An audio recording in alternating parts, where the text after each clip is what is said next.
আমার কথা শুনে আপনাদের ইগোতে লাগা উচিত নয়, আপনাদের চোখে পানি আসা উচিত। কি সুন্নাহ ভিত্তিক জীবনযাপন এবং তাজকিয়ার জন্য দরকার আত্মশুদ্ধিওয়ালা মানুষের সহবত। আত্মশুদ্ধিওয়ালা মানুষের সহবত, এই মানুষ খুঁজে বের করা একটা চ্যালেঞ্জ। এই মানুষগুলো খুঁজে পেতে হলেও তাকদীরের একটা ভালো ভাগ্য লাগবে। কারণ দিন শেষে বুঝতে পারছি যে কেউ যদি জাহেল থাকে এটাও তাকদীরেই ছিল, কেউ যদি হকপন্থী আলেমের সহবত পেয়ে যায় এটাও তাকদীরেই ছিল। কিছু করার না, এটা তাকদীর। কেউ পাবে কেউ পাবে না, কিন্তু চেষ্টা যে করবে আল্লাহ পাক তাকে মিলাই দিতেও তো পারেন ইনশাআল্লাহ। দিন দিন এরকম আত্মশুদ্ধিতে পরিপূর্ণ ওলামায়ে কেরামদের সংখ্যা কিন্তু কমছে। আপনি কি খেয়াল করেছেন? কমছে। যে ব্যক্তি হক ও বাতিলকে পার্থক্য করে দেয়, যে ব্যক্তি অন্যের শুভাকাঙ্ক্ষী, যে ব্যক্তি উম্মার ঐক্য চায়, যে ব্যক্তি নিজে যা বলে তার উপর আমল করে, যে ব্যক্তি অন্যকে আল্লাহর দিকে ডাকে, যে ব্যক্তি নিজে হারাম খায় না, যে ব্যক্তি আলেমদের মাঝে বিভেদ সৃষ্টি করে না, যে ব্যক্তি মানুষকে নবী সাল্লাল্লাহু আলাইহি ওয়াসাল্লাম রেখে যাওয়া সুন্নতের দিকে ডাকে, যার অন্তরটা পরিষ্কার, ভিতরে কোনো হিংসা নাই, কোনো অহংকার নাই, কোনো গীবত তহমত কিচ্ছু নাই, এরকম মানুষ, এরকম আলেম খুঁজে পাওয়া কি চারটাখানি কথা? আমার কথা শুনে আপনাদের ইগোতে লাগা উচিত নয়, আপনাদের চোখে পানি আসা উচিত। এই কথা তিনটা ওলামায়ে কেরামদের জন্য। আমরা অনেক ওলামায়ে কেরামকে দেখেছি টাইটেল পাস, অন্তরটা হিংসা দিয়ে ভর্তি আছে। এতে আপনি ইগোতে নিয়েন না, বরং আপনার চোখ দিয়ে পানি পড়া উচিত। বিকজ আপনার হিসেব আগে হবে। তিনজন ব্যক্তিকে দিয়ে জাহান্নাম উদ্বোধন করা হবে: শহীদ, দাতা, দানশীল, আলেম। আমি এমন অনেক ওলামায়ে কেরামকে দেখেছি যাদের কথাবার্তা, চলাফেরা এবং ওঠা বসাতে অহংকার স্পষ্ট, কেবর, অহংকার স্পষ্ট। আর আলহামদুলিল্লাহ আমি এমন অনেক ওলামায়ে কেরামের সোহবত পেয়েছি যারা আল্লাহর ওলি, যারা আল্লাহর ওলি। তো এখন এই পর্যন্ত যাওয়াটা আপনার জন্য চ্যালেঞ্জ। আল্লাহর কাছে অনেক দোয়া করতে হবে এবং নিজের অন্তরটাকে নিউট্রাল রাখতে হবে, কোনো দিকে বায়াসড হয়ে যাওয়া যাবে না। নিউট্রাল রাখলে ইনশাআল্লাহ তাহলে আপনি বুঝতে পারবেন যে কে হকের উপর আছে, কে বাতিলের উপর আছে। আল্লাহ পাক আমাদের সবাইকে আত্মশুদ্ধিতে পরিপূর্ণ মানুষের সোহবত দান করুন, আমিন। এবং আমাদেরকেও সেই আত্মশুদ্ধি অর্জন করার তৌফিক দান করুন। এই তিনটা জায়গায় খুব বেশি ফোকাস করা দরকার। সিরাত নিয়ে দুটো কথা বলে আমি আমার টপিকে আসছি। আজকে সবগুলো আলোচনা করব না, কারণ আপনাদের জন্য একটা সুখবর আছে, আমার জন্য সুখবর। ইনশাআল্লাহ আগামীকাল আমি আবার আসবো। যে অংশটুকু বাকি আছে এই অংশটুকু আমরা আগামীকাল শেষ করবো। আগামীকাল আমাদের এখানে একজন ওস্তাদ আসবেন, তার আগে বা তারপরে, যদিও কালকে আমার ডেট নাই, আমি চেয়ে নিয়েছি এটা, কারণ আমি সিরাত পড়তে গিয়ে দেখেছি যে এটা এক লেকচারে কোনোদিনও আলোচনা শেষ করা যাবে না। এই সিরাতের উপরে আলোচনা করতে হলে আমার 24টা ক্লাস দরকার। একটু এই জায়গাটা শোনেন। এই পুরো সিরাত, আমার হাতে একটা পাতলা সিরাতের বই আছে, সিরাতে খাতামুল আম্বিয়া, আপনারা অনেকেই জানেন, এই বইটা পড়েছেন। আল্লামা শফি রাহিমাহুল্লাহ রচিত অনবদ্য একটা কিতাব, কলেবর ছোট কিন্তু অনেক গভীর কথা। এরকম সিরাতের অনেক বই আছে। আলহামদুলিল্লাহ আমার বাসাতে মোটামুটিভাবে 15-20 হাজার টাকার সিরাতের বই আছে, অনেক। এটা কিছুই না, 15-20 হাজার টাকার বই। আমাদের ওস্তাদরা কোনো একটা সফরে গেলে একসাথে 2-3 লাখ টাকার বই কিনে। হ্যাঁ, আমাদের ওস্তাদরা এই তো বেশি দূর না, আপনি মার্কাজুদ দাওয়ায় গিয়ে দেখেন, শায়েখরা যখন সফরে যান তখন মনে হয় 2-3 লাখ টাকার বই কিনেন। তাদের কাছে বইয়ের কিন্তু অভাব নাই। একটা লম্বা ঘর ভর্তি পুরো বই আর বই, কিন্তু এতগুলো বই থাকা সত্ত্বেও তারা প্রত্যেক সফরে 1 লাখ, 1.5 লাখ, 2 লাখ টাকার বই কিনেন। তো এটা এমন কিছু না, আমি জাস্ট একটা এক্সাম্পল দিলাম যে আপনারাও এগুলো সংগ্রহে রাখতে থাকেন, ইনশাআল্লাহ আপনার সিরাতের কলেবর বৃদ্ধি হবে। তো যেখান থেকে শুরু করতে চাচ্ছি সেটা হলো সিরাত কেন্দ্রিক আমাদের একটা কোর্স কিন্তু চালু করা হয়েছে এবং সেটার ক্লাস শুরু হবে ইনশাআল্লাহ আগামী মনে হয় 14 কি 16 তারিখ থেকে, সম্ভবত 16 তারিখ থেকে। মানে পুরো রবিউল আউয়াল মাস রেজিস্ট্রেশন হচ্ছে এবং রবিউল সানি থেকে আমরা ক্লাস শুরু করব। 2 মাসের কোর্স, 2 মাসের ক্লাস পাবেন মোট 24টা। এই 24টা ক্লাসে আপনি পুরো এই সিরাতের বইটা শিখবেন ইনশাআল্লাহ। 24টা ক্লাস, প্রত্যেকটা ক্লাসে 1 ঘন্টা করে। আর টপ 10 যারা হবেন পরীক্ষা দিয়ে তাদের জন্য অবশ্যই পুরস্কার থাকবে। প্রথম 3 জনের জন্য বাইতুল্লাহ জিয়ারতের তৌফিক ইনশাআল্লাহ। আর এগুলো আমি আমার টাকা থেকে দিব না, আপনারা ডোনেশন পাঠাবেন, অনুদান পাঠাবেন, এই যে ভাইরা আছে, আপনারা হাজিদের দায়িত্ব নেবেন। আলহামদুলিল্লাহ রেজিস্ট্রেশন যে পরিমাণ হয়েছে তাতে চিন্তা করছি এতগুলো স্টুডেন্টকে আমরা কোথায় এক জায়গায় ক্লাসে বসাবো। আলহামদুলিল্লাহ সিরাতের এই বিপ্লবটা খুব দরকার, আল্লাহ পাক তৌফিক দান করুন। আর আমভাবে আপনাদের সবার জন্য একটা কুইজ কন্টেস্ট আসছে সামনে, অনলাইনে হয়তো দেখেছেন কিনা জানি না। সিরাতের উপরেই এই বইটার উপরে প্রশ্ন হবে 100টা প্রশ্ন এমসিকিউ স্টাইলে, নেগেটিভ মার্কিং থাকবে, ভুল করলে 0.5 মার্কস কাটা যাবে। এটাতে যদি টপ করতে পারেন 50,000 টাকার পুরস্কার। এভাবে 40, 30, 20 করতে করতে টপ 10। আর যারা এইটাতে অংশ নেবেন সবাইকে আমরা সিরাতের একটা করে বই ফ্রি দিব ইনশাআল্লাহ। এটাতেও রেজিস্ট্রেশন মাশাআল্লাহ অনেক হয়েছে। আমরা দোয়া করি আল্লাহ পাক সবার মধ্যে সিরাতের প্রতি মহব্বত সৃষ্টি করুন। আমিন।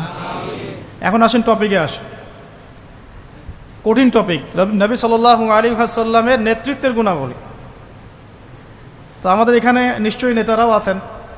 নেতা বলতে শুধু রাজনৈতিক নেতা বোঝাচ্ছি না, পরিবারের নেতা, মসজিদের নেতা, এই মার্কেটের নেতা, অর্থনীতির নেতা এবং অবশ্যই আমাদের সম্মানিত পলিটিক্যাল নেতৃবৃন্দ তো আছেন।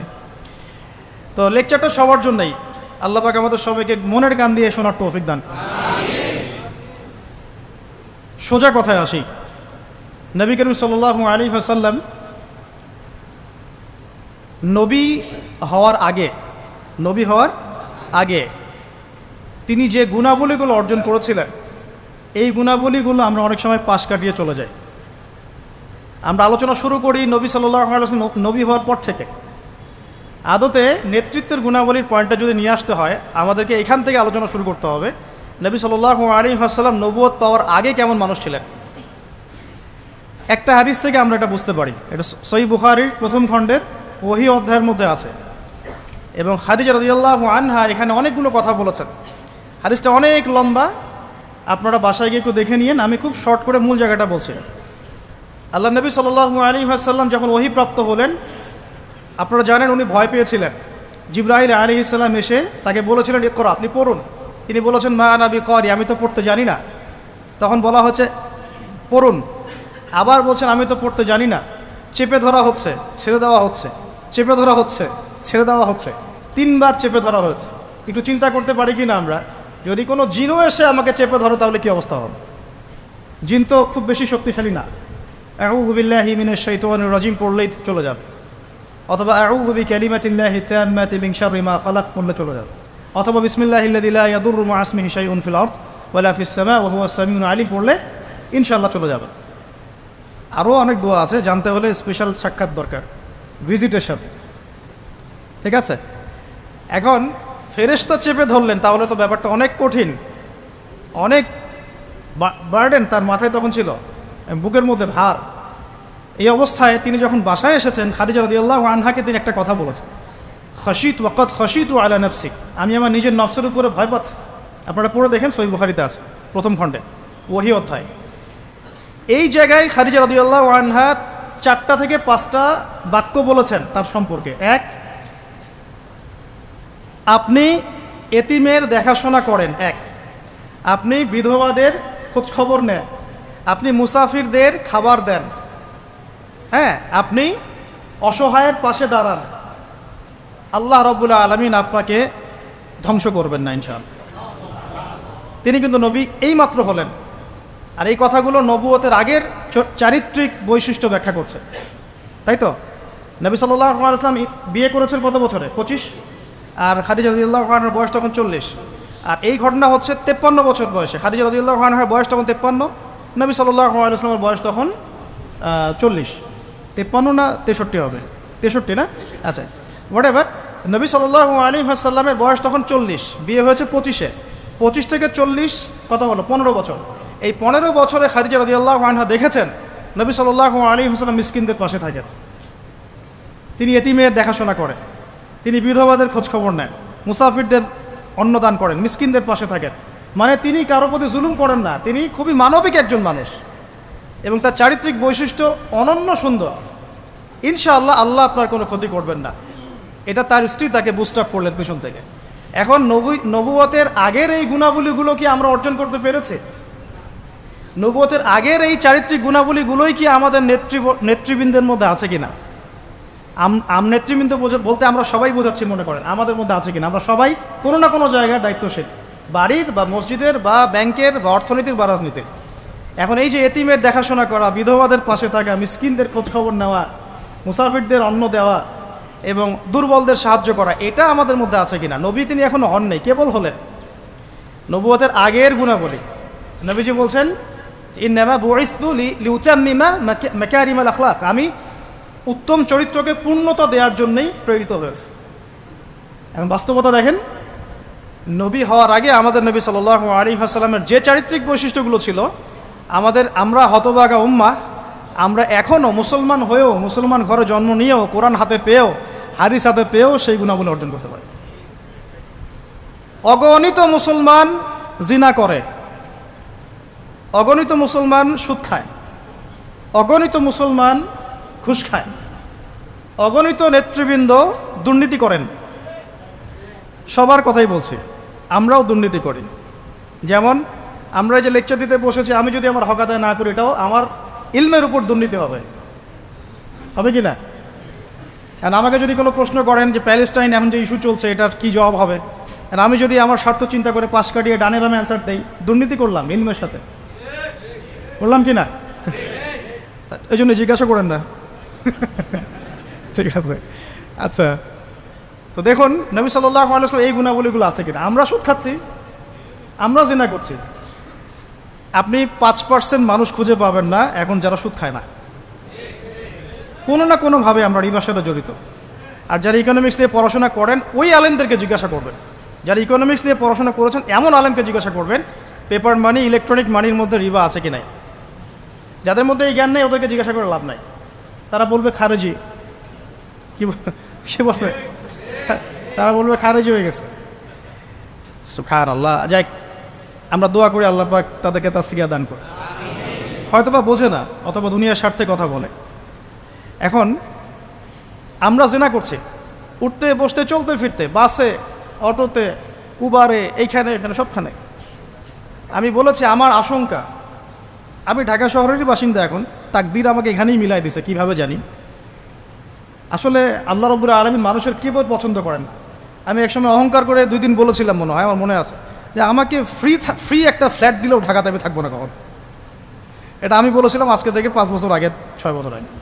আল্লাহ রাব্বুল আলামিন হয়তো এই কথাটা পছন্দ করেন, কারণ আল্লাহ পাক কারো কিবোধ, অহংকার, এরকম শক্ত কথা পছন্দ করেন না, মেবি, আল্লাহ ভালো জানেন। তো আল্লাহ পাক এইখানেই আমাকে শ্বশুর বাড়ি দিয়ে দিয়েছে। থাকবে না মানে থাকতেই হবে। আর আলহামদুলিল্লাহ এখানে এসে দেখলাম যে মাশাআল্লাহ, বাংলাদেশের অনেক বরেণ্য উলামায়ে কেরাম এই শহরকে কেন্দ্র করে কাজ করে। তাদের সোহবত যদি না থাকতো আমি এই শহরে থাকতাম না। তাদের সোহবত যদি না থাকতো এই শহরে হয়তো আমি থাকতাম না। তবে তারা এই শহরের যান্ত্রিক জীবন থেকে দূরে থাকেন, কারণ এই যান্ত্রিক জীবনে আপনি আল্লাহর নূর, মারেফত বুঝতে পারবেন না। তারা যদি এইরকম বিজি লাইফ লিড করতেন, তাহলে আমরা এরকম কিতাবগুলো পেতাম না। আর খুব খেয়াল করে দেখবেন, এখানে জন্ম নিয়ে কতজন আলেম হয়েছেন। এই শহরে জন্ম নিয়ে বাই বর্ন ঢাকায় জন্ম নিয়ে কতজন আলেম হয়েছে, যারা উলামায়ে কেরাম, তারা বাহির থেকে এসে এই শহরকে আলোকিত করছেন। বুঝতে পারছেন কি বিষয়টা? এখন দেখুন, আমরা সব জায়গায় জেনা করছি। আমার আশঙ্কা, ঢাকা শহরে যদি কোনো বড় ভূমিকম্প হয় বা ছোটও হয়, জেনার পাপের কারণে হবে। আল্লাহ পাক আমাদেরকে হেফাজত করে নেন।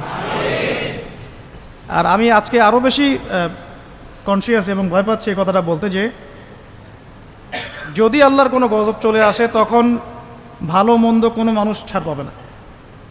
আমরাও ছাড় পাবো না, ভালো মানুষ মনে হয় ছাড় পাবে এমন না। কারণ আজকে সকালে আমি একটা কিতাব পড়ছিলাম, আল্লামা হুসাইন আহমদ মাদানী রাহিমাহুল্লাহ, আপনার নাম শুনেছেন নিশ্চয়ই, ওলামায়ে দেওবন্দের একজন নক্ষত্র। তার একটা কিতাব আছে, শেষ খলিফার পদধ্বনি, পড়েছেন? শেষ খলিফার পদধ্বনি, ইমাম মাহাদিকে নিয়ে লিখেছেন উনি, মাশাআল্লাহ। এই কিতাবটার পাণ্ডুলিপি পাওয়া গেছে প্রায় 75 বছর পরে, হারিয়ে গিয়েছিল এটা। কারণ তাকে ওই ইতালির পাশে মাল্টা একটা জায়গা আছে, ওখানে ব্রিটিশরা নির্যাতন করেছিল, নিয়ে গিয়ে ওইখান থেকে হারিয়ে গেছে বইটা। যাই হোক, তো ওইখানে তিনি একটা হাদিস এনেছেন যে যখন ইমাম মাহাদির হাতে বায়াত নেওয়া হবে, জায়গাটা হচ্ছে হাজারে আসওয়াদ, দেখেছেন হাজারে আসওয়াদ, কাবা করে এই কর্নার হাজারে আসওয়াদ, রুকনে ইয়ামানি না, কিন্তু অনেকে রুকনে ইয়ামানিকে হাজারে আসওয়াদ মনে করে। হাজারে আসওয়াদ এবং এই যেখানে আছে মাকাম ইব্রাহিম, এর মাঝখানে বায়াত নেওয়া হবে। আর বায়াত নেবেন কতজন জানেন? 313 জন।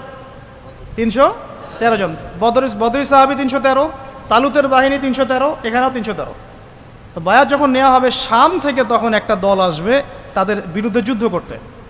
নবী সাল্লাল্লাহু আলাইহি ওয়াসাল্লাম বলেছেন শামের ওই বাহিনীকে মক্কা মদিনার মাঝখানে বাইদা নামে একটা জায়গা আছে, এখানে ধসিয়ে দেওয়া হবে। আয়েশা রাদিয়াল্লাহু আনহা বলছেন তখন তো অনেক সাধারণ মানুষও থাকবে, নবীজি বললেন সবাইকে ধসিয়ে দেওয়া হবে। এখান থেকে একটা দলিল আনা হয়েছে, ওখানে আল্লাহর গজব চলে আসলে ভালো মন্দ সবার উপরেই আসবে, এরপর কিয়ামতের দিন নিয়ত অনুযায়ী মানুষকে ওঠানো হবে। আল্লাহ পাক আমাদেরকে আল্লাহ পাকের গজব থেকে হেফাজত করুন, আমাদেরকে ইসলাম এবং সংশোধন দান করুন, আমাদের নেক হায়াতে আল্লাহ বরকত দান করুন। আল্লাহ পাকের গজব আসে এমন কাজে লিপ্ত হওয়া থেকে আল্লাহ পাক হেফাজত করুন। নবুয়তের আগের ক্যারেক্টার আমরা অর্জন করতে পারিনি, এই পয়েন্টটা ছিলাম। জেনা প্রচুর হচ্ছে, স্পেশালি ইয়াং জেনারেশনের দিন। আল্লাহ পাক আমাদেরকে জেনা থেকে বাঁচিয়ে রাখুন। আর মেয়েদের কথা তো বলার অপেক্ষা নাই, কি অবস্থা, কি অবস্থা, আমাদের শহরের মেয়েদের কি অবস্থা, আমাদের মা বোন স্ত্রীদের কি অবস্থা। আমরা আল্লাহর কাছে কি জবাব দেব? আমরা কেউই চোখের পথ থেকে মুক্ত নই, আর যারা অনলাইনে বিচরণ করি তারা তো মোটেই না। আমরা আল্লাহর কাছে আসলে কি জবাব দেব? ও মার্কেটেই আছি তো বসে, আমরা তো মার্কেটেই বসে আছি। সুবহানাল্লাহ, মার্কেট মানে এখন মহিলা, মার্কেট এখন ছেলের চেয়ে মহিলা বেশি। মানে আমরা কামাই রোজগার করে বাসায় গিয়ে টাকা ধরিয়ে দিয়ে যাও। আল্লাহ পাক আমাকে ইসলাহ দান করুন, আপনাদের সবাইকে ইসলাহ দান করুন। প্রথম কথা, নবী সাল্লাল্লাহু আলাইহি ওয়াসাল্লামের নবুয়তের পূর্বের জীবনের যে আখলাক, সে আখলাকটা অর্জন করতে হবে। এটা হচ্ছে নববী নেতৃত্বের প্রথম শর্ত। পারা যাবে ইনশাআল্লাহ? তাহলে আমরা এখন বেসিক কিছু কাজ করব। দেখুন, মুসলমানের দোকানে আমরা যেতে মাঝে মাঝে ভয় পাই, ঠকায় দেয় কিনা। একজন হিন্দু ভাইয়ের দোকানে গিয়ে আপনি দুধ কিনতে কমফোর্ট ফিল করেন, ও দুধে পানি মেশায় না। হ্যাঁ, অনেক সময় এমন হয়, সব সময় না হলে অনেক সময় এমন হয়। তাহলে আমরা যদি আমাদের আখলাক ঠিক না করতে পারি, তাহলে এই বড় বড় কথাগুলো আসলে কোনো কাজে দিবে না। আল্লাহ পাক আমাদের সবাইকে ভেতর থেকে সৎ হওয়ার তৌফিক দান।